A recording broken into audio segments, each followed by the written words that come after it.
yena shabdena sakshat vipadishyate Brahma. So this is what Shruti tells us. Yat jagata moolam, that which is the cause of the creation. Number one, yena shabdena sakshat vipadishyate. And the yena vidhimukhena. And the shabda are the words in which that Brahman can be pointed out positively as to what it is. Earlier the Vyapadesha was done by what is Anya Nishedana. So by negating what it is, by saying what it is not, that is how Brahman was pointed out so far, and now it is being pointed out by saying what it is. And that to all these are Vijnanam, Anandam is what Brahman is in fact, and so these words are to be understood.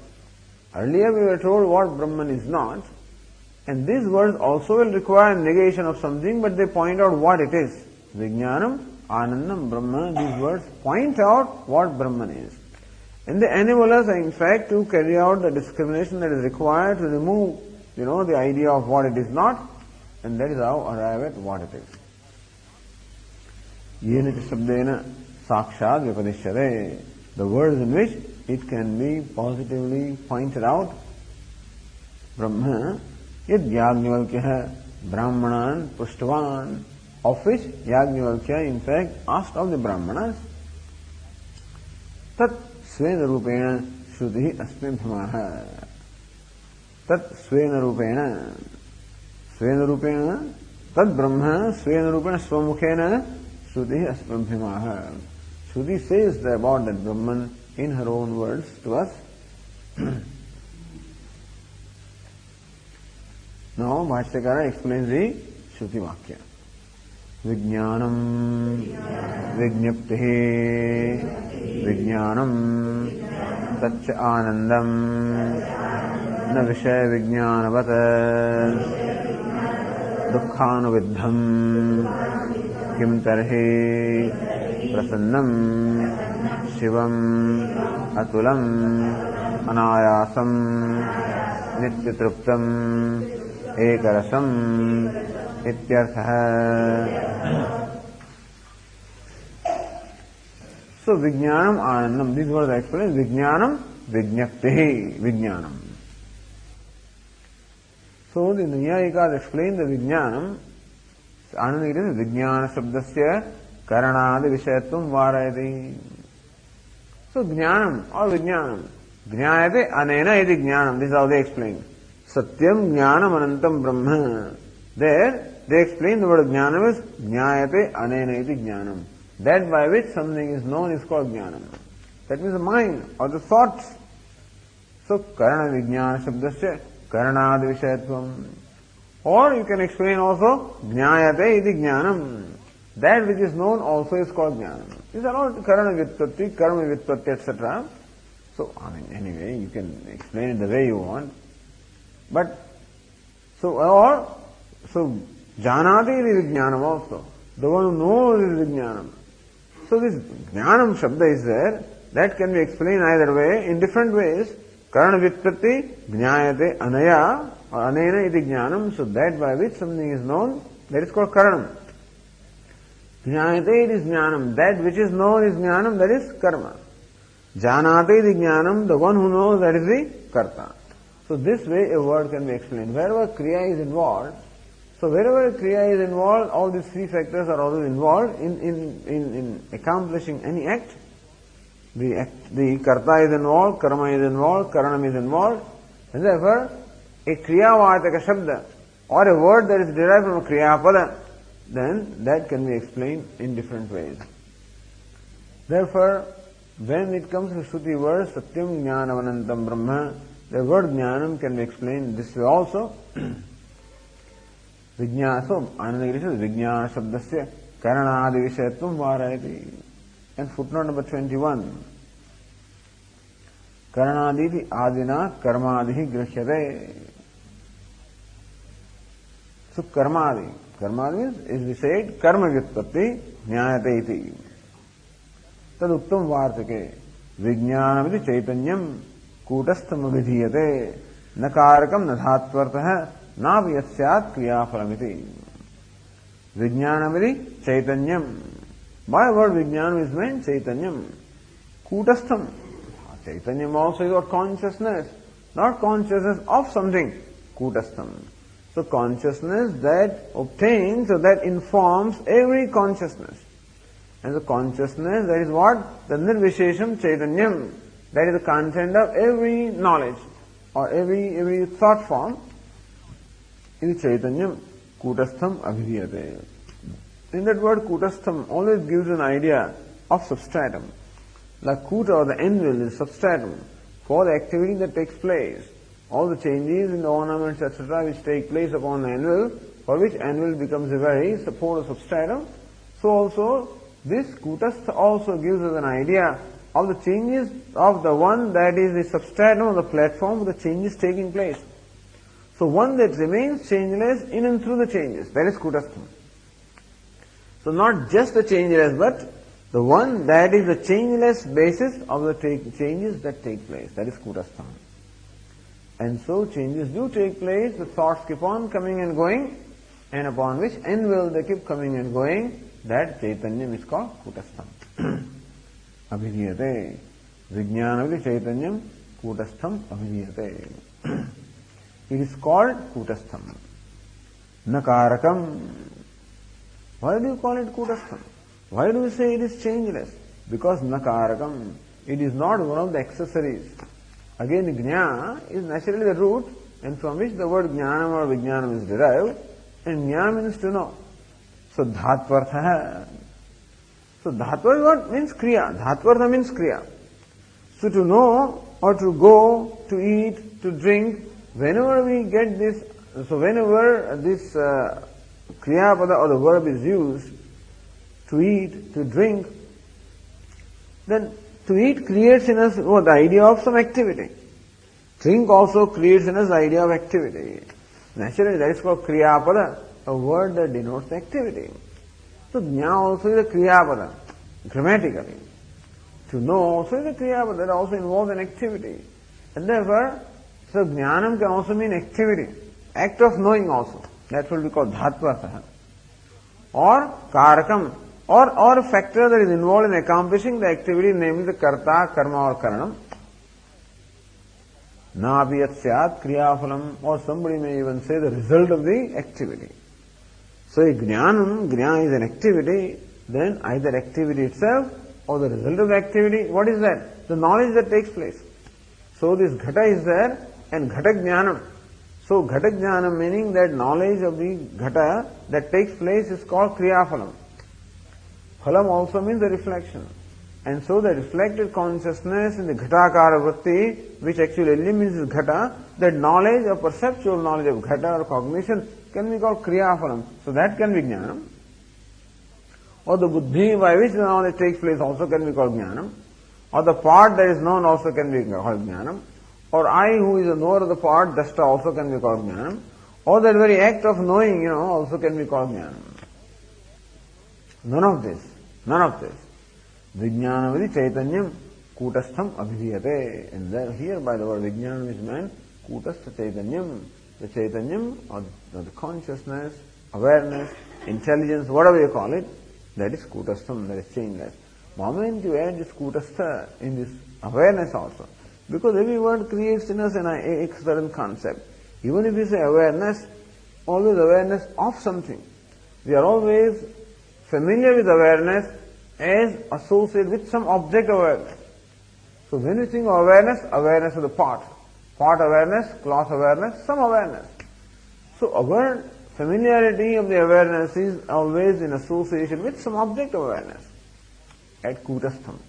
That awareness which is associated with some object always changes when the object changes. So when you add kutastha as visheshanam, then that removes the change part. That means that whenever there is an awareness of something, there is a changing element, at the same time there is a changeless element also. So in ghata jnanam also, in the awareness of the part, there is a changing element, there is object awareness in the ghata, and that because of which that is known, or the one that illumines ghata, is the changeless element. As Panchadashikara also pointed out, that all the shabdadi vishayas they keep on changing, but the submit by which they are known remains changeless. It is different from them also. So this is the kutastham. So add this kuta, this vishesh, that's the reason why so many visheshanas are used. So kutastha chaitanya. That may create some other idea, and then you add something else. So nitya, shuddha, buddha, mukta, etc. Keep adding them. In fact, all of them in totality also will not be enough. But still it is fairly enough. The idea is that most of the notions can be removed, if not every notion. And the person is ready, then this many words will be enough for him to see what it is. But otherwise, no number of words are enough also. Otherwise, even one word is enough. But usually one word is found to be insufficient, therefore they use at least satyam, jnanam, anantam. No. So satyam is enough. If one really dwells upon that word, it has a sense of jnanam and anantam and anandam and vijnanam. Every sense is involved in every word. But still, since these words have our routine connotations that we understand satya in a certain way, so satyam is that which does not change, and therefore the cause that does not change. The satya gives the idea of cause, depends on how you are accustomed to think. And jnanam always gives the idea of knowledge of something. Therefore, they add the word anantam, and that is how try to free those words from the connotations that there are in our day-to-day use. So since these words are used in our day-to-day practice, therefore the words have certain connotations, therefore these words create certain concepts in our mind, and to make the mind free from those concepts and still lead us to the knowledge, different words are used by the Shruti.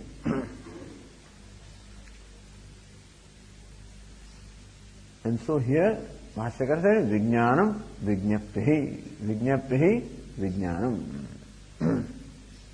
So Vijñaptihi, awareness. So Vijñaptihi, that becomes abstract noun. So Bhavavachaka noun. None of those, all those nouns are not abstract nouns. All of them had always a connotation of an object.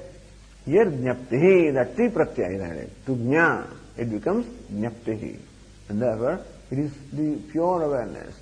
What do they call? Objectless awareness. Or the awareness that is the content of every objective knowledge. Knowledge always is objective knowledge because there is always an object of knowledge. So that which is the content of every objective knowledge, that is what we may call pure awareness. Jnaptihi. Vijnanam, Vijnaptihi. Tacha Anandam. Tad Vijnanam cha. Vijnanam, that very Vijnanam is Anandam. This is the beauty about it. Whenever Jnanam creates the joy, then you know that it is the joy of the self. When knowledge creates the joy, that means self is much involved in that. When the object of knowledge creates the joy, then it's a different matter.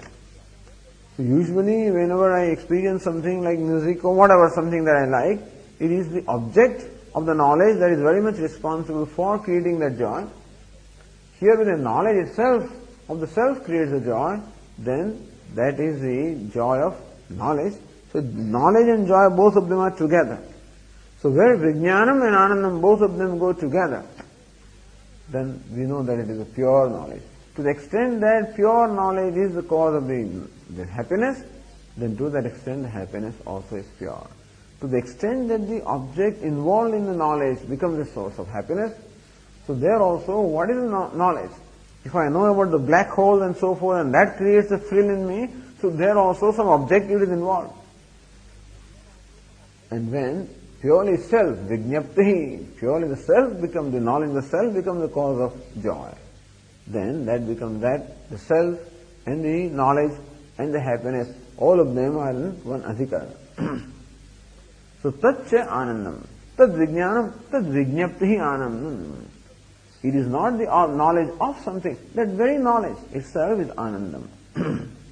Anandam meaning ananda rupam, that knowledge itself is of the nature of ananda. Na vishaya vijnanavat dukkhanuvidham. So normally, to the extent that vishaya is involved, dukkha is involved. Happiness always comes in a way from experience anyway. And experience can be called knowledge, because experience is gained through a sense organ of perception, or it is gained through mind or intellect, and so every experience is knowledge. But to the extent that that knowledge involves an object other than myself, to that extent dukkhanuviddham. It is smitten, or it is always mixed with dukkha, mixed with misery. Some misery is always involved. Some lesha is there. Vishaya vijnanavat dukkhanuviddham. So here on the other hand, that ananda visheshanasya krityam darshayati. Why does Shruti say vijnanam anandam brahma? Because normally that vijnanam, so and anand, both of them when they go together, that there is no vishayatvam. Vijnapti is what? As we say, objectless awareness. So awareness which does not have an objective content, that is called vijnapti. And therefore anand also is that which does not have a content of objectivity. Anand which does not have content of objectivity at all. So normally when we experience happiness, there is always an awareness of some objectivity, some object involved. So I am always aware of the source of happiness, and that is all something different from myself.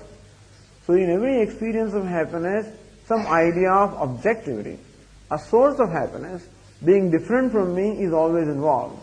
And to the extent that that duality is involved, to that extent there is a misery that is mixed in that joy. Because when that duality doesn't remain that way, the joy also does not remain. So footnote number 16 says, Na Vishayate Laukika Sukha Vilakshanam. In short, this Ananda is Laukika Sukha Vilakshanam. It is Nirnimitta Ananda. The Ananda for which there is no Nimitta at all. That is called Swabhavika Ananda. Vishaya Vijnanavat Dukkhanuviddham. In fact, Vijnapti also is Swabhavika. So Vijnapti meaning the pure awareness is something that is self-effulgent, self-revealing, for which there is no reason to be. In fact, if you want to ask why God is like that, that's how he is.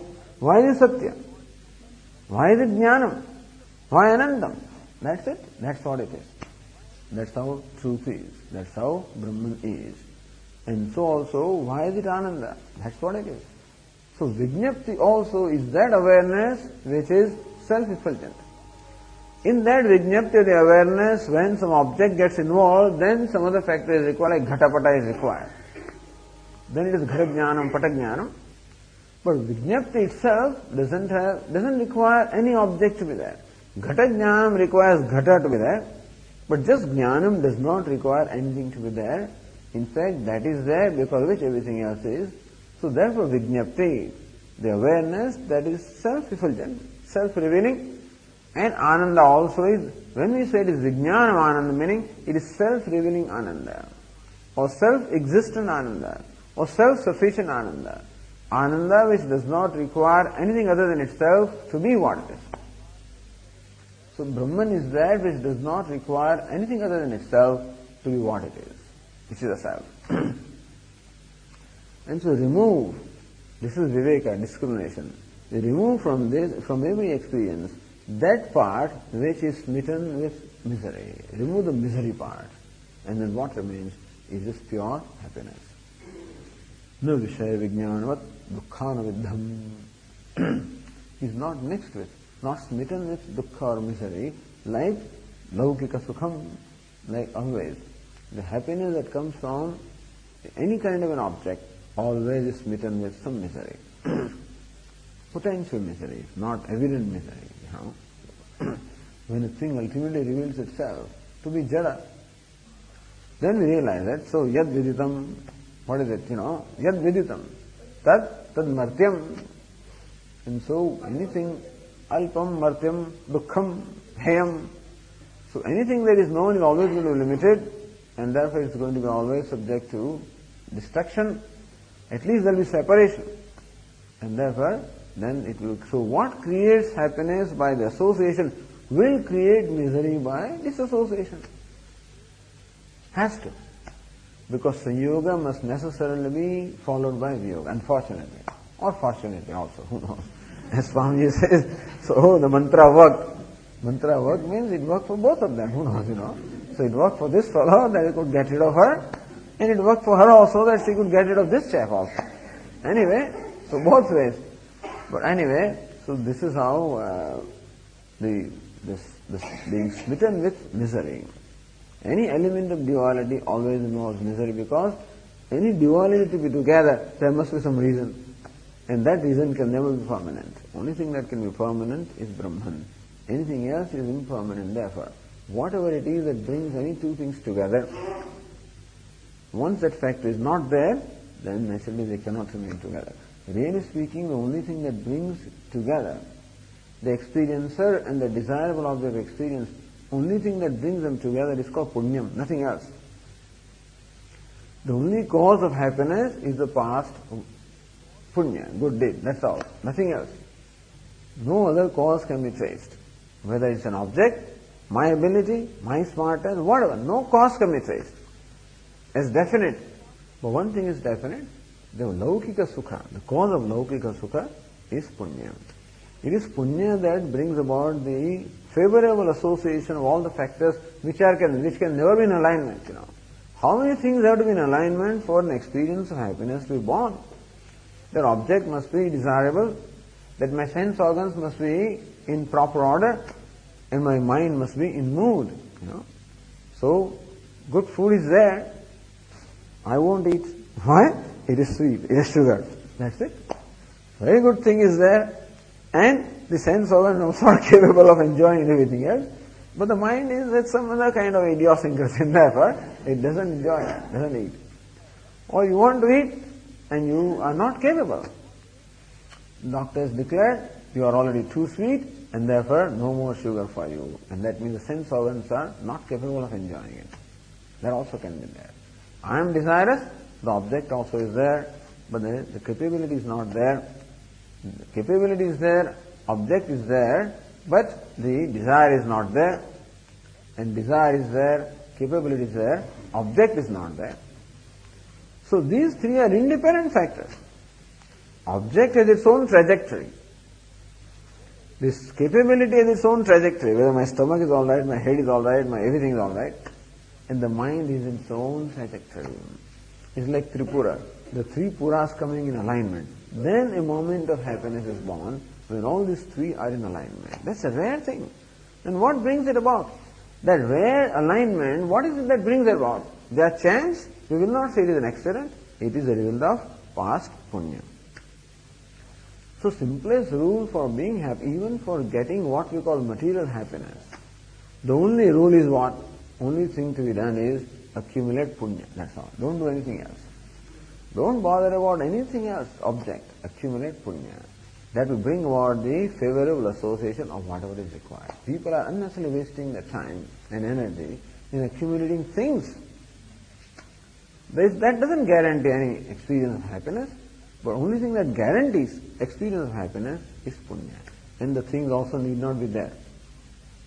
Of course, finally what guarantees is knowledge, this knowledge, where even punya is not required. But there is a punya paripaka anyway. And so, if we think that happiness comes because I'm wealthy, because I'm so and so, whatever, not so.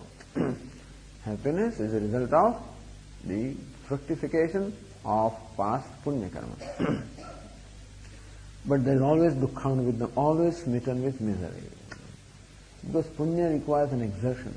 And therefore, if nothing else, at least, you have to pay the price in terms of your punya. And that much price has been paid. And so, that much loss is there. People think that happiness comes like by graha and stuff like that. Or whatever it is. You cannot trace any other cause.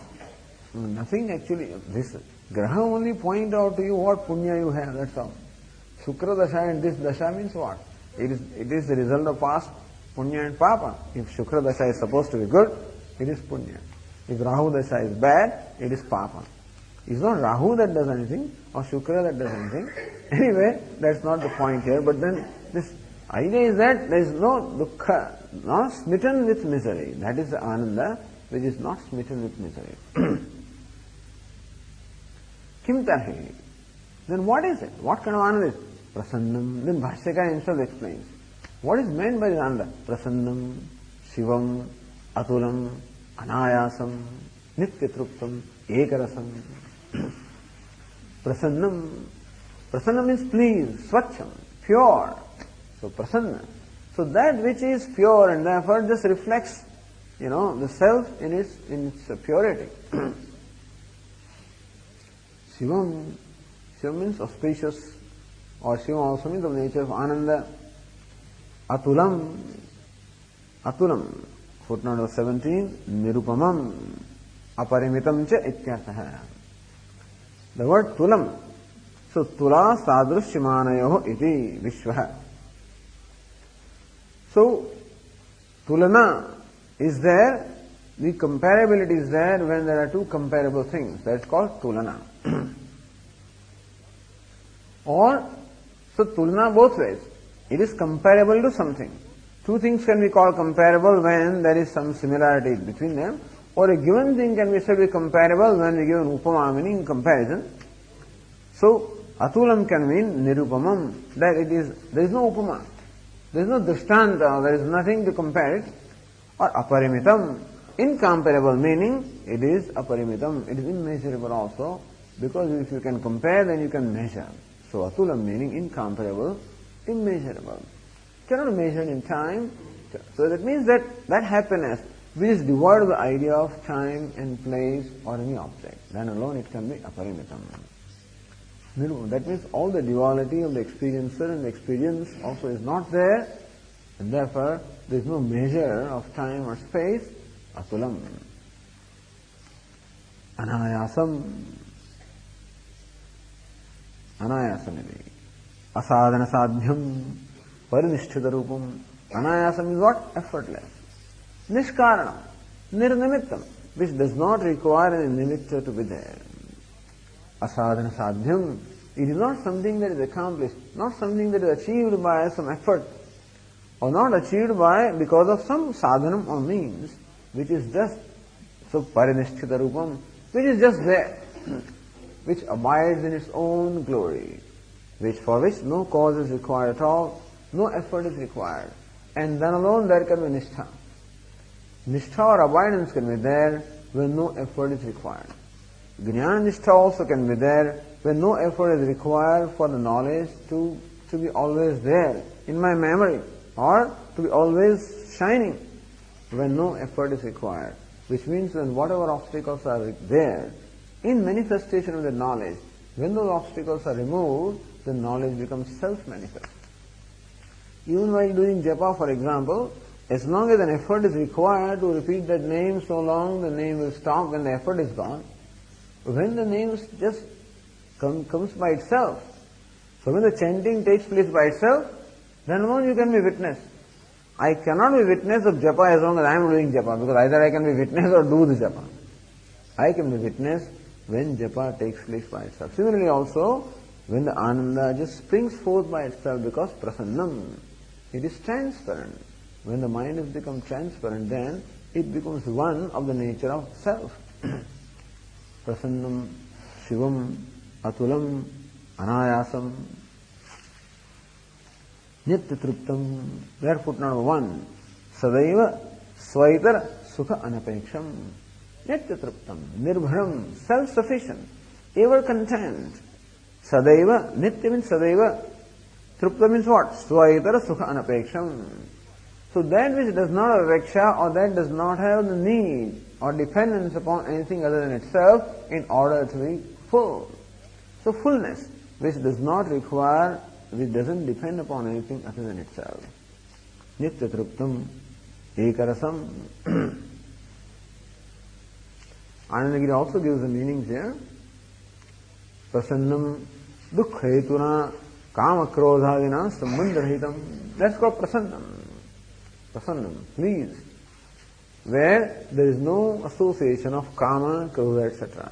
The idea is that even when there is just vritti, like my anger is satisfied, then also there is a joy. My greed is satisfied, then also there is a joy. It is not that when my person is happy, that he is always sattvic. I don't think so. It's not that a person is sattvic when he is happy. People are happy when they are killing something, you know. You have to watch these football games or the soccer games when lack of people are watching them. And when the opponent is defeated, then the kind of joy that comes here, there is no sattvikta at all there. In fact, when my favorite boxer hits the other fellow and knocks him out, and the joy that arises is what? There is no sattvikta in that. That is my cruelty, or whatever it is in me that is fulfilled for the moment, and I am happy. So it is a happiness that is very much mixed with rajas. Or of course, as Lord Krishna says, the joy that comes by not doing something, chalo nahi karenge, acha, tremendous pressure of work, or examination, then I'll take a drop, something like that.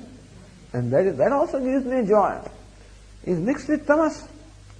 So therefore, normally the joy that we have is mixed with tremendous rajas or tamas. And so here prasannam, the joy that is not mixed with rajas or tamas. Therefore, kama krodhadina sambandha rahitam. When kama is satisfied, then also there is a joy. But that joy also is mixed with that kamana. The idea of satisfaction or desire is always there. Krodha, I am happy. When I am angry at somebody, and when I hit that person, or something happened to that person, is lagnot. Good. He fell down. Something happened to him. And it makes me happy. You think that is sattvic happiness? By no means. So it is not that when the mind is happy that it is necessarily sattvic. Don't think so. Mind is happy because a certain vritti is satisfied. Anyway, so momentarily the krodha has gone away because the krodha is satisfied. Lobha is momentarily gone because it is satisfied. Kama is gone because it is satisfied. But then that happiness is always mixed with kama, krodha, etc. Prasannam, kama, krodha, vena, sambandharahitam. Shivam, kama adi karanena, ajnanena api sambandha shunyam. Shivam means jnana swarupam. So not only this happiness is not mixed with kama, krodha, but the happiness is not mixed with the cause of kama, krodha. Kama, krodha are not potentially there. Sometimes one will be happy, and therefore there is no evident anger or desire or lust or anything, but the potential of lust or anger can be there. The cause of the lust and anger is not gone away. The jnanam is there, even so, even not mixed with ajnanam. The idea is that when I feel that, when I am happy, even when sattvic jnanam is there, then also, as long as there is in me the thought that the source of knowledge is different from myself, as long as the duality is there, so long the ignorance is there, which is the cause of kama, krodha. My joy can be sattvic. By knowing some black hole or whatever it is, then I am happy. That is sattvic jnanam is there. Because there is no rajas and tamas, let us say there. Or a lot of sattva is there, not total sattva, because there that also desire is satisfied. But then the duality also is there, that the source of happiness is something other than myself, and therefore the potential of kama, to know more, to get more, or krodha, frustration, all of this potential is there. So ajnanam, here it means that a sense of duality, that what I am enjoying is different from myself. That sense of duality, which is based on ignorance, even when that is there, the potential of kama, krodha is there. So shivam, prasannam meaning that at the moment the idea of kama, krodha is not there. Shivam meaning jnana swarupam, even the ignorance also is not there. So potential of kama, krodha also is not there. Satishayatva prayukta dukkha atulam. And I may be just happy. And still the idea of a sense of limitation may be there. There may be an awareness that it could be better. How did you like it? It's very nice, but could be better. How was it? Could be better. So the idea that something could be better, that itself also is misery. That means this is not good enough. This is alright. Kaisa hai? Theek hai. But अच्छा nahi hai. I'm better alright, but not good enough. I can be better than yesterday, but not good enough. So that this is not good enough. That is not adequate enough. When that sense is there, that also is, as you say, misery mixed in there. So therefore it's atulam, aparimitam, or nirupamam, incomparable, immeasurable. Satishayatva prayukta dukkharahityam. There is no dukkha, so dukkha is involved in so many ways. When kama, krodha is mixed up, dukkha is there. When ignorance is mixed up, dukkha is there. When the idea of inadequacy is mixed up, then also dukkha is there. Sadhana sadhyatva adhina dukkha vaidhuryamaha anayasam. It is in this nimittam that sadhya sadhanatva adhina dukkha. The dukkha is that this is something that I've accomplished, or that this happiness requires to be accomplished. I'm enjoying it all right, still I know that in order for this to be there, an effort has been made, or in order to sustain this, an effort is required. The idea of sadhana sadhya, that is sadhyam anandam, sadhyam sukham, that is sukham is sadhyam, and sadhya means some sadhanam is required. So that is dukkha. Sadhana means an exertion. So therefore, sadhya sadhana sadhyatva adhina dukkha vaidhuryam. This is divided from that dukkha also. Any kind of dukkha, that's why Bhashyakara uses all these different words. For anandam, it is prasannam, shivam, atulam, anayasam, nityatruptam, ekarasam. Further, nit dukkha nivritti matram sukhamiti paksham pratikshipati, nityatruptam. See footnote number 9. Dukkha nivritti hidi, dukkha abhava sukhamiti sankhyadi matam. So some people believe, the Naiyayikas also believe that what is sukham? It is nothing but dukkha nivritti sukham. That means that just dukkha nivritti takes place. That alone is sukham. There is nothing positive there. This is what they believe. Dukkha nivritti matram sukham. That what we call sukham is merely an absence of something, absence of dukkha. Says no, nitya truptam. It is self-sufficient, ever content.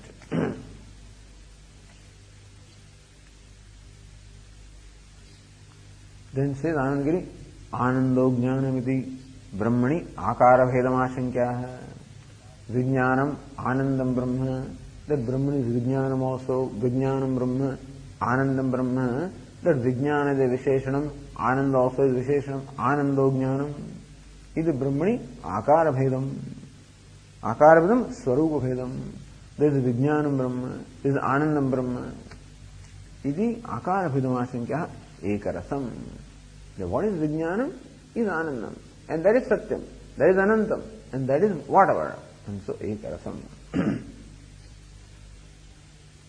So this is how Brahman is. This is the meaning of Vijnanam, Anandam, Brahma. Brahma, of course, is not explained here. Kim tad Brahma. So let us read that sentence also. Kim tad Brahma Ubhaya Visheshanavat. So Kim tad, what is it? What is it that is Vijnanam Anandam? Kim tad Brahma Ubhaya Visheshanavat. That is possessed of this twofold Visheshanam, or the characteristic Vijnanam Anandam. That is Brahma. Okay, we can finish the rest of the portion also.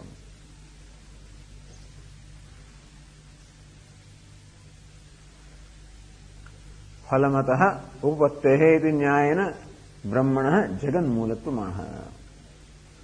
Phalamataha upattehe. See footnote number 11. Phalamityadi. Atah paramatmana sakashat sarvasya lokasya phalam bhavitum arhati. This is a Brahma Sutra. Phalamataha upattehe. Atah, fifth case. So, atah paramatmana sakashat. From Paramatma sarvasya lokasya phalam bhavitum arhati. The result of karma phala of everyone must come from this Paramatma. Nadu karma, not from karma or anybody else or anything else. Tasya kshanikatvat. Karma cannot give rise to karma phala. Phaladātratva asambhavena. Because karma itself comes to an end and therefore it is not available when the karma phala comes. Therefore, kshanikatvat phaladātratva asambhavena. Kratau supte jagrat. So when kratu is suptam, is gone, whoever keeps awake, that is the karma phaladāta. Ishvarasyeva tadātrata upapattehe. So Ishvara, who is a abiding factor, that alone can possibly be can properly be the karma phaladāta. So therefore, Ishvara is now presented as karma phaladāta. Nyayena brahmana jaganmoolatvamaha. So number one, vidimukhena brahmana vyapadesha kartavyah. Jagadha moolam cha vaktavyam. So first of all, vidimukhena, vijnanam, anandam brahma. Not only that, but jagataha moolam. Brahman such as that is the very moolam or the cause of jagat. That also has to be stated. Idi nyayena brahmana jagan moolatmana rātihi ityādina. Bhashyakara says, Ratihi, Ratehe, Shashtyarthe, Prathama, Dhanasya, Ityarthaha, Dhanasya Dhatuhu, Karma Krato Yajamanasya, Parayanam, Paragatihi, Karma Phalasya Pradatra, Ratihi, that Dirgha Rati, that is only the Visarga is turned into Ref, which makes the preceding vowel long. So, in fact, this Ratihi should be understood as Ratehe, Shastharte Prathama. So, what is Ratihi? One of the meaning of the word Rati is Dhanam. When Rati is in feminine, then it is Dhanam.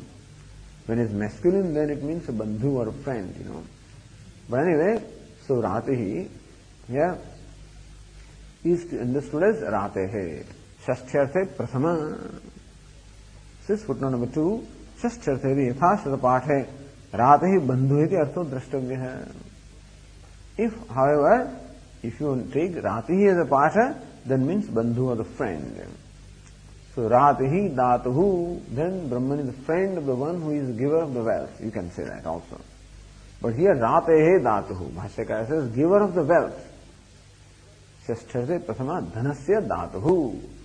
So Dhanasya Dhatuhu, footnote number 3, Dhanasya iti taduktam vartike Adrishta phala prepsoho drishta karma phalatyajahe Rateir Dhanasya Dhatuhu tad brahmedam syat tat parayanamiti.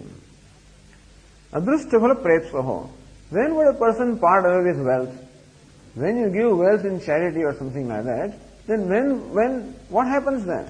Adrishta phala prepsoho. The reason why a person gives charity is because a person is desirous of gaining adrishta phalam or what we call punya phalam. Drishta karma phalatyajaha. For acquiring that punya which is adrishtam, he parts with the wealth which is drishta phalam. So wealth comes to me as a result of the karmas I have performed in the past, which is drishta karma phalam, meaning the evident and experienced karma phalam, which I part with in order to earn what we call adrishta phalam or punyam. Ratehe dhanasya dhatustat brahmedam syat parayanam. So dhanasya dhatuhu, ratehe meaning dhanasya dhatuhu. So one who is the giver of the wealth, tad idam tat parayanam syat, that Brahman becomes parayanam, meaning the ultimate goal of that or supreme abode of that. Going back to Bhashya, dhanasya dhatuhu. So here Bhashyakara says giver of the wealth, that means the karma krit. Because whenever a karma is performed, some dhanam is always involved. When you perform yaga, then also dakshina is to be given. Whenever any kind of a karma is performed, some offering is always involved. So yajamanasya karma kritha, which means that one who is devoted to performance of nitya and naimitya karma of that person, parayanam paragatihi. So this is the paragatihi. Karma phalasya pradatra. Footnote number 4, pradatra iti jagata upadanam chaityapi drashtavyam. So Brahman is the karma phala pradatru as well as jagata upadanam. Taduktam vartike. Evam samsaratas tavad param brahma parayanam jagatas chapyavadanam swatma vidya samanvayad. Evam samsaratas tavat param brahma parayanam. In this manner, the fellow is acquiring punya and then going through this process of birth and death. So Brahma tavat param brahma parayanam. So that param brahma, because parayanam here means karma phala datru actually. That means it is the giver of the result, karma phala. Jagatas chapipadanam swatma avidya samanvayat. In this whole process of performing action, giving charity, accumulating punya so that I can become happy in future, all were involved always ignorance. Swatma avidya samanvayat. This whole process is always pervaded by the ignorance of the self. And therefore jagatas chapi upadanam. And that way it becomes the upadanam, the material cause of the subsequent creation also. In that sense, here it is parayanam. So parayanam here means karma phala datru. And parayanam also is interpreted as jagatah upadanam, as jagatah karanam. Because the question is jagatah moolam tuchchami. That moolam is not stated here. But Moolam is stated in this manner. Ratir Dhatuh Parayanam.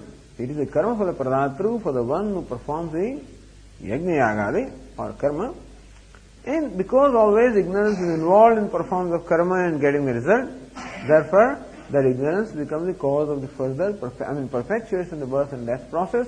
In that way, that ignorance is the cause of the creation. Because without karma there will be no creation. And so that is how, what is Aksharam Brahma Paramam, Svabhava Adhyatam Uchyate, Bhuta Bhava Adbhavakaraha, Visargaha, Karma Samyitaha. That Visarga, that offering becomes Bhuta Bhava Adbhavakaraha. Then the karma always involves ignorance. That way, karma is the cause of the further life and death process, and that involves ignorance, so ignorance is the material cause.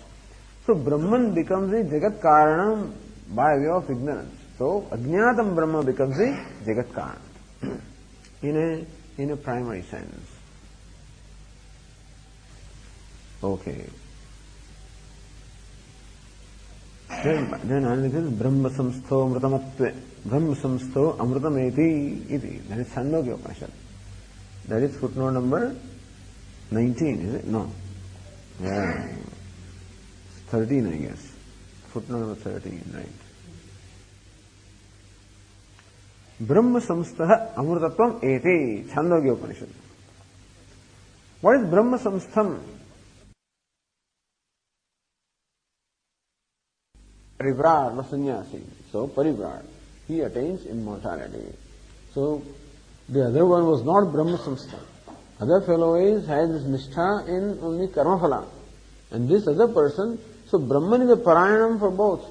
Brahman is a parayanam both for the one who is seeking abhyudaya as well as one seeking nishreyasa. So abhyudaya seeker is ratihi dhatuhu. And nishreyasa is what? That is tishthamanasya tadvidaha iti. So says Bhashyakara, that's what I mean, Brahma Samstho Mritattvameti iti Shrutyantaramashritya Tasseva Muktopa Srupyatvam Upadishati. Tasseva Brahmana Muktopa Srupyatvam. This is Mukta Upasrupyatvam. Upasrupyatvam, so Upasarpanam means going close. So how Brahman attains, so how the liberated one attains Brahman. So how Brahman is that which is attained by the liberated soul? That is what you say here in this subsequent sentence, Kincha. Kincha Vitthaya Eshnabhya Tasminneva Brahmani Tishtade Akarmakrita Tad Brahma Vete Iti Tadvicha Tasya Tishthamanasya cha Tadvidaha Brahmavidaha Ityarthaha Parayanamite. So Brahman is Parayanam for Ratihi Dhatu and is Parayanam for Tadvidaha Tishthamanasya Tadvidaha. Kincha furthermore, Vitthaya Eshana, so Parivrad. Who can have abidance? Vitthaya Eshanabhya. One who has become free from all the Eshanas. Tasminneva Brahmani Tishtati Akarmakrita. First was a Karmakrit, this one is Akarmakrit. He is free from all the actions because free from all the desires. So, Vitthaya Eshanabhya Tasminneva Brahmani Tishtati Akarmakrit. Meaning Parivrat, footnote number 5, is sannyasi. That is one thing. Tad Brahmaveti Tadvita. So, Tadvit. So one who knows Brahman, Tad means Brahman. So Tadveti, Tad Brahmaveti, Tadvit, Tadvitcha, Tasya, Tadvidaha. Of one who knows Brahman, Tishthamanasya cha, and one who abides in that knowledge, then Brahmavidaha ityarthaha Parayanam. Brahman is the Parayanam, the supreme abode of the one who is the knower of Brahman. Says footnote number 6, Parayanam is Paragatihi. Parisamaptihi Nadinamiva Samudra Ityarthaha. Pradasmarami Yudisamsfradat Pratatvam Satchit Sukham Paramahamsa Gatim Kariyam. Paramahamsa Gatim. So that is the Gatim or the Parayanam for the Paramahamsa. Paragatihi, Parisamaptihi. So that is the culmination of everything. culmination of the whole effort of oneself is when one abides in Brahman as one's own self. Nadinam eva samudra ityartha. How the nadis, the rivers, find their fulfillment of all their effort when they merge into the ocean. Tadidam Brahma karmanam bhedena paranam tadvidam tu abhedana iti spashtam vartike didhyam is not clarified here. Vartikara clarifies that. It is Parayanam, all right. Brahman is Parayanam, the ultimate goal or the abode. Brahman is abode of the Karminam, Bhedena Parayanam. So Karmi also, karma, person performing karma also, karma meaning Vihitam karma, Nityanamiti karma. For that one also Brahma is Parayanam, the ultimate abode. They are supreme abode, but Bhedena, being separate, different from him. And Tadvidam tu Abhedena. And for the knower of Brahman, Abhedena Parayanam. Iti spashtam. Parayanam iti. Ratir dhatuf parayanam tishthamanasya tadvidah iti. This is how the last verse was quoted by. Now these were the words of the Shruti. Vijnanam anandam brahma ratir dhatuf parayanam tishthamanasya tadvidah iti. Parayanam. Okay.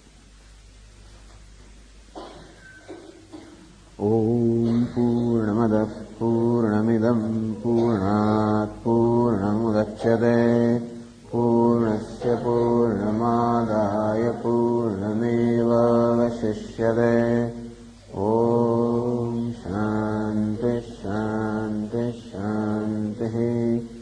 Shankaram Shankaracharyam Keshavam Bādarayanam Sutrabhāṣya krutau vande bhagavantau punah punaha Ishvaro gururatmedi murti bheda vibhagine vyomavadvyapta dehaya dakshinamurtaye namaha. Om Shanti Shanti Shanti. Hari Om Shri Gurubhyo Namaha. Hari Om. Vijnanam Anandam Brahma Ratir Dhatuh Parayanam. As Bhashyakara explained, Vijnanam Vijñaptihi. So Vijñaptihi Vijnanam. Tat Anandam na Vishaya Vijnanavat Dukkhanubuddham. So that which is Vijñapti, all the very content of every knowledge, that itself is Ananda. Na Vishaya Vijñanavat Dukkhanubuddham. That Ananda is not something that is smitten or mixed with the dukkha which is always associated with Vishaya. So happiness coming from a Vishaya, an object, always mixed with some dukkha or misery. So this one on the other hand is totally free from that. If it is so, then how is it? Kim tarhi, distinguish it from the kind of happiness that you normally have is coming from the sense objects. Prasannam, dukkhaituna, kama krodhayana, sambandhahitam. This is Ananda, which is totally free from kama krodha, which is what in fact causes the dukkha. Aturam, aparimitam, prasannam shivam. Kamadi karanena jnanena iti sambandha shunyam award of ignorance, which is the cause of kama krodha. Aturam sadhishayatva prayukta dukkharahityam. That Ananda is cool, and therefore it does not stand to be compared with anything else. So that Ananda which is free from every sense of lack or inadequacy. Anayasam sadhana sadhyatva adhina dukkha vaidhuryam.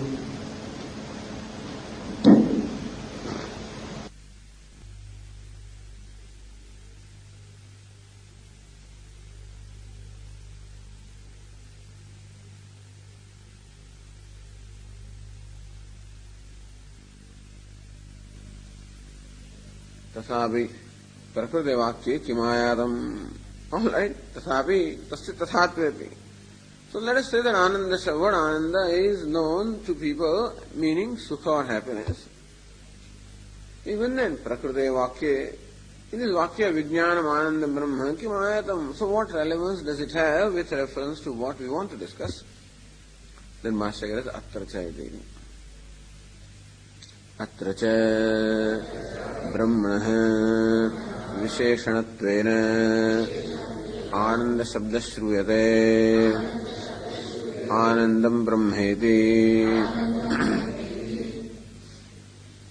Atracha, atra meaning Vijnana Vakya, in this particular statement of Shruti, Brahmana Visheshanattvena Ananda Shabda Shruyate. Shrutya Pratipadyate. So Shruti here says that, Shruti here delineates or expounds that the word Ananda is, the Visheshanam is an adjective or something that qualifies Brahman. So word Ananda here is used in a sense of qualifying Brahman. As to how Brahman is, Anandam Brahma. Then says Anagiri, Nacha Kevalam Atraiva Ananda Shabdaha Brahma Visheshanasakatvena Shrutaha. Although by Visheshanam we should understand a Lakshanam. Visheshanam is that Brahman is in fact qualified that way. But Ananda is in fact not qualification of Brahma, but it is Lakshanam or character, or it is Brahman itself. It is not that there is an Ananda. See, qualification of Visheshanam is when other kinds of Brahma are possible. If different kinds of Brahma are possible, then to distinguishing, a qualification is that which distinguishes an object from the objects of the same class. This is called a Visheshana or qualification. So, Neelam Utpalam, when we say blue lotus, then there are lotuses of different kinds, and to distinguish a given lotus from other lotuses of the same class. So, lotus is a class. And blue lotus, that blue is a Visheshana or adjective that distinguishes lotus from its own class, from other kinds of lotuses. Not white lotus, not red lotus, but blue lotus. Similarly also, if Ananda, Anandam Brahma, if Ananda were meant to be Visheshana of Brahma, a qualification of Brahma, that means that this Anandam Brahma qualifies or distinguishes Brahman from its own class if there were other kinds of Brahma, like Dukkham Brahma, whatever it is. If different kinds of Brahma were there, then Anandam Brahma, that word Ananda would properly be a qualification of Visheshanam, distinguishing this Brahman from Brahman, other kinds of Brahma. But that's not the case. Brahman is only one, and therefore there is no question of distinguishing Brahman from other Brahma. Like Aditya. And so, Aditya's son is only one. There is no need for you to say that Aditya what? The Tejasvi or Prakashaka, or Prakashamaya Aditya. So Aditya is that which is shining, because Aditya means shining. Unless there are different kinds of sun that are not shining and things like that, then the question of, or the purpose of qualification would be served. And therefore, when you say Prakrushtaha, Prakashaha, Chandraha, then since Chandra is only one, and therefore this Prakrushtaha, Prakasha, all of these will not be adjectives, but all of these will only specify the nature of Chandra, or Lakshana of Chandra. Here also, inasmuch as Brahman is one alone, therefore, even though Bhāṣyakara says the word Ananda is used in sense of Visheshana, what Bhāṣyakara means is Lakshana. And still he chooses to use the word Visheshana even in Taittiriya Upanishad, in Satyam, Jnanam, Anantam Brahma, because these words help us to deliberate upon the meaning of Brahman when we even look upon these words as Visheshana. Suppose these are Visheshanas, then how a Visheshana qualifies the thing. So even if you look upon these words as qualifying Brahman, then the word Ananda releases Brahman from certain notions, or Satyam, Jnanam, Anantam. Each one of these words is able to release Brahman from certain notions. So when we say Satyam Brahma, it creates an idea. That idea is in fact removed by the word Jnanam Brahma. As you said, Satyam Brahma. So Satya means that which is Nirvikaram, changeless. And we understand that the cause is changeless with reference to effect. And therefore Satyam Brahma would certainly enable us to understand Brahman as Jagat Karanam or cause, but still cause or material cause is always Jadam or inert, and therefore Jnanam Brahma. That word jnanam eliminates the idea of inertness, and that this is conscious entity, this is a conscious principle, and that is also changeless, and that is also the cause of creation. If it is changeless, and still consciousness, and still the cause, then creation must be something that is superimposed. It cannot be real. But still the word jnanam has its own connotation, as well as jnanam means knowledge. And knowledge being a process always involves various factors for it to get accomplished. That there is a knower, then there is a process, then there is a known, and there is an instrument of knowledge. And the word jnanam could mean any one of these things, and so that will still distinguish it from what it is not. So if jnanam is meant to be knower, then it is different from the known. If jnana is meant to be in the karana sense and the instrument of knowledge, then also it is different from the jnayam and jnata. And so jnanam is not one of those things, anantam jnanam. So anantam means that which is infinite, does not admit of any division. And that is how the word jnanam is released from the idea of either being knower or being known, etc. So this is how, just as a qualification, distinguishes an object from objects of its own class by releasing the ideas about this. Because when you use the word lotus, any kind of lotus can come to my mind. This is blue lotus. Then automatically other colors are excluded. Similarly also these words would exclude ideas, and thus ultimately bring to us an understanding of Brahman as it is by releasing every other notion or ideas. In that sense, Satyam, Jnanam, Anantam have been indicated as Visheshana or qualifications. In fact, each one of them is Lakshana or characteristic. So, Satyam Brahma is Jnanam Brahma, is Anantam Brahma, is Vijnanam Brahma, is Anandam Brahma. Pratracha Brahmana Visheshanatvena Ananda Shabdaha Shvate. That we are talking about Brahman, that is Anandam Brahma. In case you have other idea of Brahma, then we are talking about Brahman, that is Anandam Brahma. In that sense, word Ananda can be said to be a Visheshana or qualification of Brahman. But moment we use the word Visheshana, then there is always a Visheshana relationship. There is a qualification and something that is qualified. A qualification is something that is located upon an object or a substance, but it could be located on another substance also.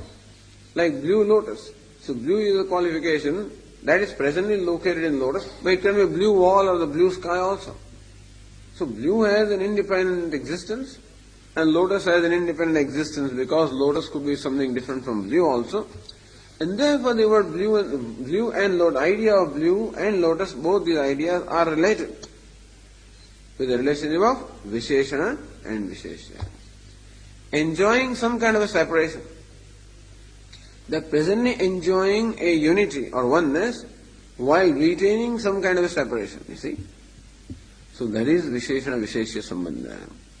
And therefore, if it is Visheshana, always will create or live in our mind an idea of some kind of a relationship. And that is not what is intended here. Anandam Brahma. So Satyam Brahma, Jnanam Brahma, Anantam Brahma. What is Satyam? Alone is Jnanam, alone is Anantam, alone is Brahma. Finally. And so even the word Satyam Brahma is enough. Satyam is enough. Jnanam also is enough. But Satyam Brahma would have been enough. Jnanam Brahma would have been enough. And any one word would have been enough. And still, to properly understand the meaning of that word would have involved a lot of deliberation. So when you really press the meaning of the word Satyam, it will ultimately amount to Jnanam and Anantam also. But that would really require a very long deliberation. On the other hand, by using these words, Jnanam and Anantam, the deliberation upon the meaning of the word Brahma becomes easy. Alright, so here Atracha Brahmana Visheshanatvena Ananda Shabdaha Shruyate. Here also in this statement, Vijnanam Anandam Brahma, we find that the word Ananda is used as qualifying Brahma, associated with Brahma, as a characteristic of Brahma, Anandam Brahmeti. न च केवलं सदानन्दगिरि अत्रैव आनन्दशब्दः ब्रह्मविशेषणार्थकत्वेन श्रुतः विशेषणार्पकत Visheshanarthaka or Visheshanarthaka, whatever. So it's not only here that the word Ananda is used as a Visheshanam of Brahma or qualifying Brahma. Kintu Taittiriya Kadau Api Itya Iti. But in other Shrutis like Taittiriya and other Shrutis also, the word Ananda is used as qualifying Brahman. So Shrutyantare Bhashyakara says, Shrutyantare cha Anando Brahmeti Vyajanad Anandam Brahmano Vidwan Yadesha Akasha Anando Nasyad Yovai Bhuma Tatsukhamiti Cha Esha Parama Anandaha Ityeva Madhyaha Shrutyantare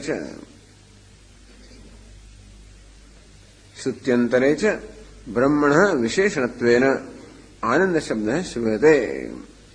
In other Shruti also, the word Ananda is given by Shruti as Visheshanam or qualification of Brahman. Anando Brahmeti Vijana Taittiriya Upanishad. That Bhrigu knew Ananda as Brahman. First he came to know as Annam as Brahman. Then Prana as Brahman. Then Manaha as Brahman. Then Vijnanam as Brahman. And finally he came to understand Anandam or Ananda as Brahman. Anando Brahmeti Vijana. All the same Upanishad says Anandam Brahmana Vidwan na Vibheti Kutaschana. Brahmana Anandam Vidwan. Knowing the Ananda of Brahman. Brahmana Anandam Vidwan. So knowing Ananda of Brahman, Brahmana is sixth case, is only to be understood as Raho Shashti, meaning it is not really sixth case, it is Brahma that is Ananda. It's only in the sense of Prathama. The Ananda which is Brahman. So knowing Brahman as Ananda, then the wise man becomes free from every fear.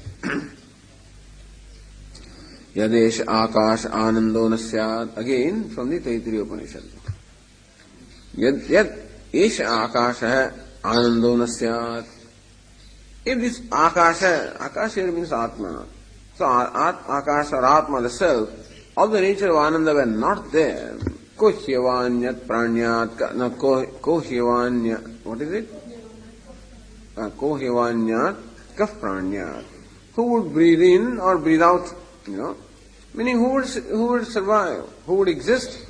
If Atma of the nature of Ananda were not there, then who would be able to live? Nobody would be able to live. So that provides an incentive. Anyway, Akasha Ananda Nasyat. The word Akasha is to be understood as Brahma or Atma. Otherwise, so the thing is that these are the statements of Shruti where the word Ananda is used as a qualification of Brahma. Here we don't find the word Brahma. Anandam Brahmano Vidwan is fine. Anando Brahmeti Vijanat. But Yadesha Akash Anando Nasyat. Where is Brahma there? Akasha is Brahma there. Yovai Bhuma Tat Sukham Chandogya Upanishad. So that is Bhuma, Bhuman or abundance. Again Brahma. So what Bhuma there would mean Brahma. Tat Sukham, that is that Sukham would mean Ananda. So that is Sukham or happiness. It is Shrutyantara. So Anyaha Shruti Udaharate Ananda Ityadina Evamadhyaha Shrutaya Iti Sheshaha. And Eshaha Paramaha Ananda, that is not Shrutyantara, that is from this Shruti. That is why Eshaha, footnote number 5. So, and 6 comes from the 4th chapter. This footnote number 6 explains this sentence, Eshaha Paramaha Ananda. Eshadi Asyadi Shruti Sheshaha. Eshaha Asya Paramaha Ananda. This is how. Tathacha Asya Susuptasya Pumsaha. Eshaha Surubhutaha Paramaha Sadhana Asadhyaha Niradishaha Anandaha. Tathacha, thus to explain, Asya Sushuptasya Pumsaha. Talking about the Sushupti or the state of deep sleep of this person who is fast asleep. Eshaha Anandaha Paramaha Anandaha. Paramaha is Swarubhutaha Paramaha Sadhana Asadhyaha. Eshaha Ananda. Esha means that is evident. Svarubhutaha. So that which is his own nature, self-evident Ananda, Paramaha Ananda. So what makes Ananda Parama? Or the supreme joy, supreme bliss, whatever. So don't use the word bliss, but anyway, so use the word fullness, or whatever, for Ananda. So Paramaha Sadhana Asadhya.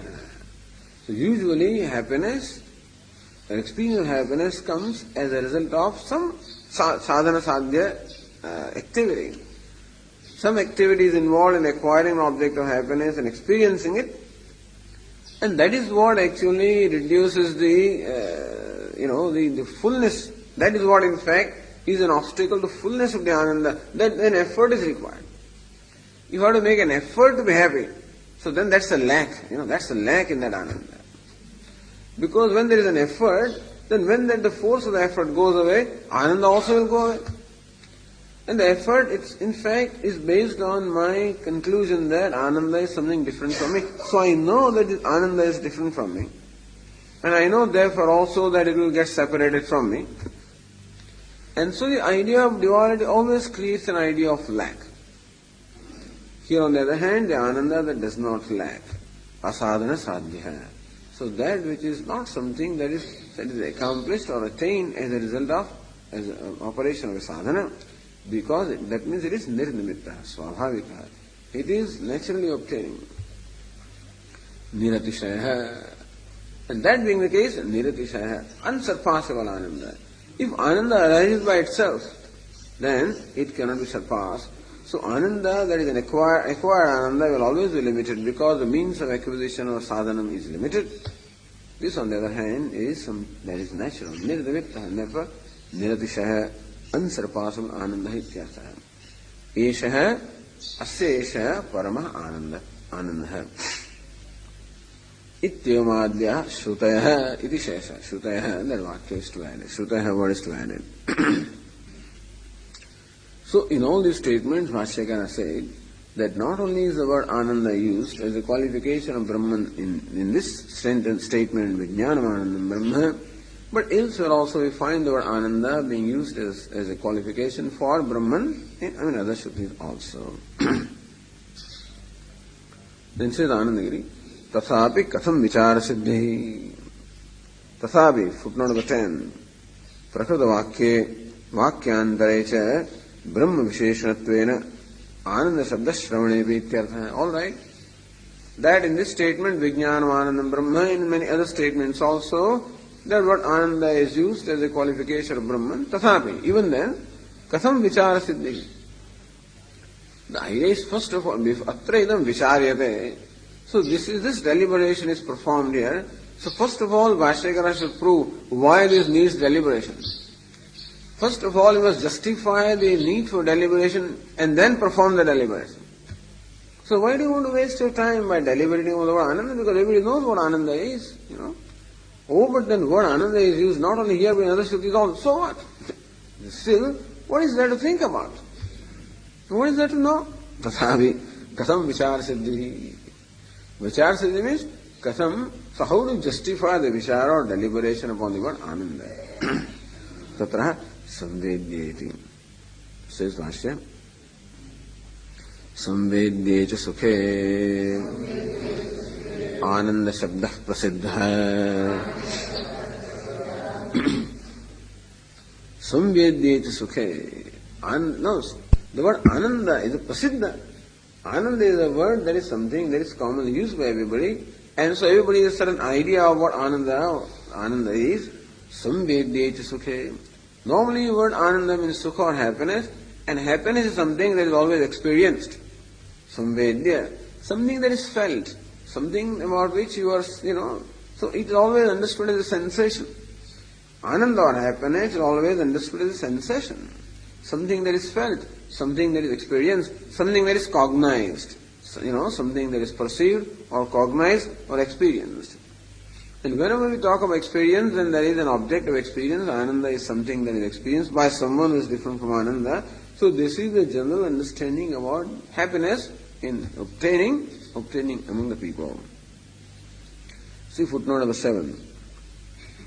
ननु आनंद शब्दे ब्रह्मणि प्रयुक्ते ब्रह्मणः विवक्षितम् आनंद रूपत्वं सिद्ध्यते वैति किं विचारणेति. ननु आनंद शब्दे ब्रह्मणि प्रयुक्ते. All right, the word ananda is used with reference to Brahma.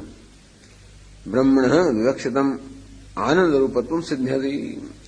The intention of using the word ananda by the Shruti is to say that Brahman is of the nature of ananda. So siddhyati. So when Shruti says anandam Brahma, then that Brahman is of the nature of ananda, that gets established. Kim vicharana. So why does it need a deliberation? If that is what you will say, na tasya vedya vishayatvat brahmanasya avedyatvat. We understand happiness as Vedyam is something that is cognized or experienced or known, whereas Brahman is well known to be that which is beyond knowledge or which cannot become an object of knowledge. So usually happiness is understood as something that is experienced, whereas Brahman is known as something that cannot be experienced, that cannot be objectified, cannot become the object of experience.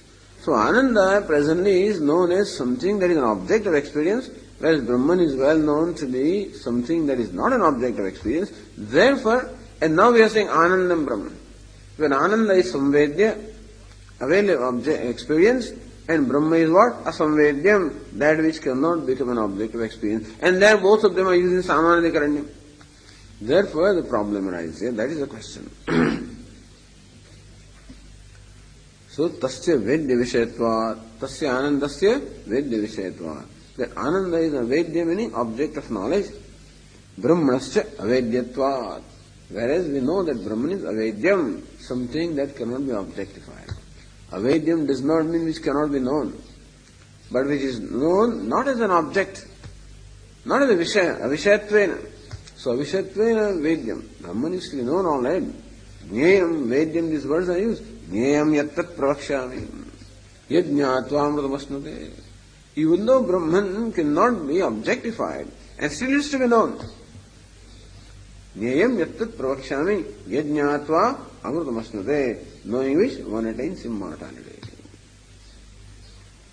And so, that is already known all right, but not known as something different from me. Vishayata ajñātam. Not known as a Vishaya. However, Ananda also is known, but it is generally understood as known as Vishayatvena Jñātam. So, Brahmanasya avedyattvādyaha samvedyacha. Basically, because Brahman is what? So, prakāsatve sati avedyam. So, that being self-effulgent, therefore it cannot become an object of knowledge. Taduktam samvedyecha sukhe loke anandākya prayujyate. Bhāttikara says, Loke, in the common experience parlance, samvedyecha sukhe. In sukha or happiness, there is samvedya or cognized, anandākya prayujyate. Akya means the name, anandākya. The word ananda is employed by people to mean sukham or happiness that is generally experienced. And that is what brings about the need for deliberation upon what is the meaning of word ananda here.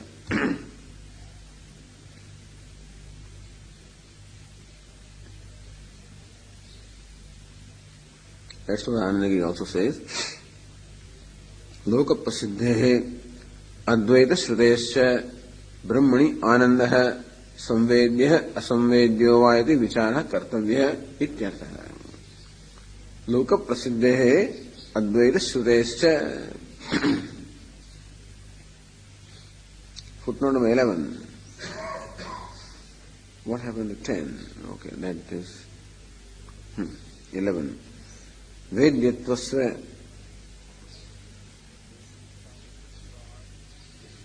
veditra sapekṣatvad na advaite brahmani vedya anandatvam sambhavati iti bhavaha. If Brahman is Vedyam, that which is known or cognized, Vedyatvasya veditra sapekṣatvad. A Vedyam or known always has an expectancy of a knower. So we can call an object as Vedyam or known only with reference to a knower. So known always requires or there is an expectancy of a knower. Veditra sapekṣatvad always dependent upon the knower. Advaita brahmani vedyanandatvam na sambhavati. where Brahma is Advaitam. Therefore it cannot admit of the duality of the knower and the known. And therefore Brahman does not admit of the duality of knower and known, where Ananda is known as happiness, it always involves the relationship of knower and known. Therefore, going back to Anandagiri, Advaita Shruvesya Brahmani Anandaha Samvedya Asamvedya va. Is it something that is cognized or not cognized? Iti vichara kartavya. Therefore, that scope for vichara or the need for vichara is there here.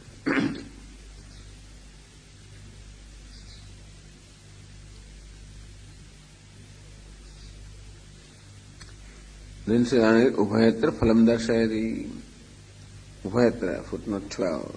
Samvedya Asamvedya Pakshayoho. Alright, suppose it is Samvedya, so what? If Asamvedya, so what? So, Brahmanandascha. Says Bhashyakara. Brahmanandascha Yadi Samvedya Syad Yuktaha Ete Brahmani Ananda Shabdaha. So Brahmanandascha Yadi Samvedya Syad.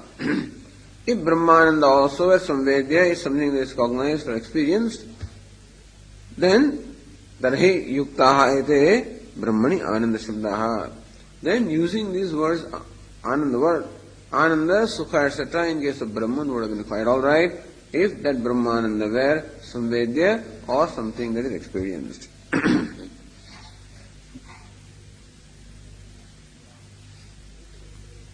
Anyatha Lokavedayoho Shabdartha Bhedad Avishishtastu Vakyartha iti Nyaya Virodha Asamvedyatve Punah Advaita Shruti Aviruddha iti Bhava. Anyatha, if you do not accept that meaning of the word Ananda, suppose you say that's alright. Suppose people use the word Ananda or happiness to mean happiness that is experienced, but that is the use of the word Ananda in our day-to-day common usage. But Vedas are not obliged to use the words in the same manner. So when Veda uses the word Sukha or Ananda, then it has its own meaning. This is also an argument. That alright, you and I use the word Ananda or Sukha in the sense of something that is experienced. But why do you insist that that is the sense in which even the Veda uses the word Ananda? So when Vedas use the words, even though they may be common words, there could be uncommon meanings, which are only unique to Veda. Can it be or not? So this has been deliberated in the Purva Mimamsa. Anyatha, footnote number 13. Brahmanandasya asamvedyatva svikare. So Ananda is known as Samvedya, is known as that which is experienced, and just because the word Ananda is used in reference to Brahman, you say that is Asamvedya because it is used in Veda. That means when the word Ananda is used in the Veda, it has a different sense from when it is used in our day-to-day usage. Lokavedayoho Shabdartha Vedat.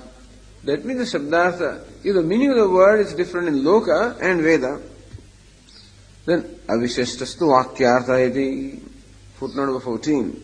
Avishishtastu Vakyartha Jaimini Sutra, 1-14. And what that sutra means is, Loke yani padani yechitesham arthaha tebhyah avishishtaha avilakshanaha vede padasahitah arthaha ityarthaha. Avishishtastu Vakyartha. Loke yani padani. So in our day-to-day usage, whatever words are there, yechitesham arthaha, not only same words, but whatever the meanings are there in our common knowledge, tebhyah avishishtaha avilakshanaha vede padasahitah arthaha. In Vedas also, those words are also the same and the meaning also is the same. If the words are the same. If Veda uses its own words, then of course it may have to be deliberated as to what the meaning is. It is not that all the words used in the Vedas are necessarily used in our common parlance, but when we find the words used in the Vedas, which are the same as those which are used in our day-to-day usage, then the meaning, the word also must be the same, and meaning also must be the same. Avishishtaha, avirakshanaha. Not that the word Ananda is used as a misery in the Vedas, and we use it in the sense of happiness. That cannot be. It should be the same sense. This is not what this means misery because Veda uses it, or something like that. You cannot say that because otherwise you will never understand Veda. If scriptures use the words in sense only that they know, how will we ever come to know that? Because the purpose of scriptures is not merely to make declarations but to make people understand. And so, if those words, the meaning of the words is locked up in the scriptures only, then people will never be able to understand them, and therefore scriptures also shall use the same words. So Swami would always say, use commonly known words. Don't use uncommon words and unknown words. So people are very fond of using words that nobody else knows. And then the purpose of communication is, unless the purpose is different. But if the purpose is of communication, then use the words that we know. And use them in the same sense in which people also understand. Otherwise, don't have a unique sense. And if you want to use it in a slightly different sense, then qualify it, explain it. This is what Sayyid Jaimini said, right, in those days. Shabdāsa Vedat avishashtastu vakyārtha iti nyāya virodha. That means that if you insist that the word Ananda is used in a sense different from what it is used in our common usage, then it will contradict this nyaya, it will contradict this rule that the words must be used in the same sense. Iti nyāya virodha. Alright. And then asamvedyatve punha advaita shruti aviruddha. If Ananda is asamvedya, then it will contradict this rule, but it will be alright with reference to Shruti.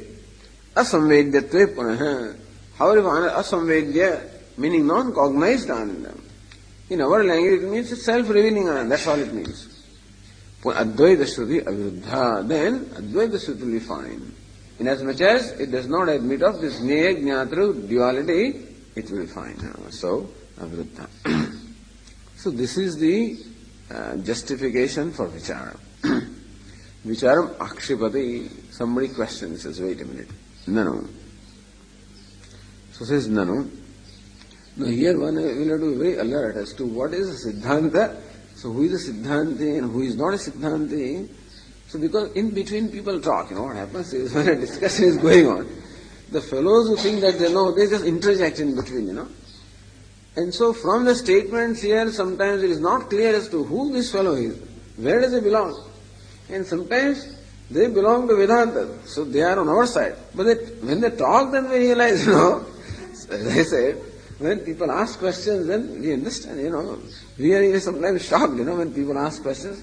Or when they talk, what they have understood and things like that, then sometimes it shocks you, as to this is so. Similarly also, there are Vedantins, but then they make statements or have the positions about which you have to be very careful. So Bhashyakara not only has to deal with what we call Purva-Pakshis, but he also has to deal with what we call Vedanta Ekadeshis, meaning those who seem to be a Swayuthya. We belong in our own youth, meaning belong in our own herd, and still different. So they also should be taken care of. That means